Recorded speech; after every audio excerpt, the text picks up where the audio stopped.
Hello hello hello மக்களே, இது உங்கள் ராகினி. என்ன பாஸ், கோவையில இப்பவே எலெக்ஷன் ஜுரம் ஏறிடுச்சு போல. நம்ம வானதி அக்கா இன்னைக்கு திமுகக்கு எதிரா ஒரு சொடக்கு போட்டு சவால் விட்டிருக்காங்க. நான் செஞ்ச வேலைய பாருங்க, முடிஞ்சா ஜெயிச்சு காட்டுங்கன்னு அவங்க பேசுனது இப்போ கொங்கு மண்டலத்தையே குலுக்கியிருக்கு. இதோ அந்த 7 ஜொலிக்கும் தகவல்கள். 1. கோவையில நடந்த பாஜக பொதுக்கூட்டத்துல பேசின வானதி சீனிவாசன், கடந்த 5 வருஷத்துல கோவை தெற்கு தொகுதியில நான் செஞ்ச பணிகளை பட்டியலிட தயாருன்னு ஆவேசமா பேசினாரு. 2.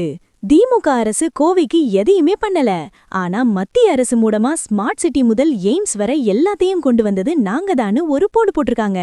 3.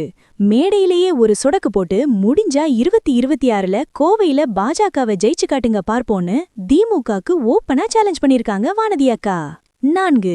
கமல்ஹாசனை ஓடவிட்ட தொகுதி இது, இப்போ திமுகவையும் அதே மாதிரி வீட்டுக்கு அனுப்ப கோவை மக்கள் தயாரா இருக்காங்கன்னு பழைய வெற்றியை நினைவுபடுத்தினாரு. 5.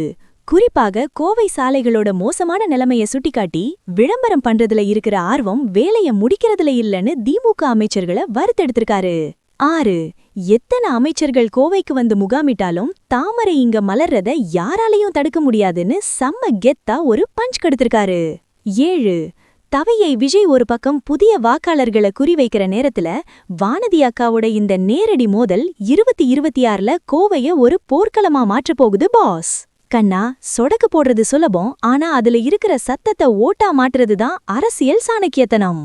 வானதி அக்காவோட இந்த கான்ஃபிடன்ஸ் திமுகவை கொஞ்சம் யோசிக்க வச்சிருக்குன்னே சொல்லலாம். இந்த சொடக்கு சேலஞ்சுக்கு திமுகவோட கோவை பொறுப்பாளர் என்ன சொல்ல போறாரு? 2026ல இந்த கோவை அரசியலுக்கு மக்கள் ஒரு பெரிய விசில் அடிக்க போறாங்க பாரு. It's a bold queen versus the ruling machine boss. Vanathi அக்காவோட இந்த சவாலுக்கு திமுகவோட ரியாக்ஷன் என்ன? கோவை தெற்குல மீண்டும் கமல் போட்டியிடுவாரா? எல்லா எக்ஸ்க்ளூசிவ் பொலிட்டிக்கல் அப்டேட்ஸுக்கும் ஸ்டே டியூன்ட் வித் பிராண்டி செய்திகள். Stay tuned. உண்மையை லவுடா சொல்லுவோம், குயிக்கா சொல்லுவோம். This is Ragini signing off. Keep watching. Bye bye. ஒரு விசில் போடுங்க பாஸ்.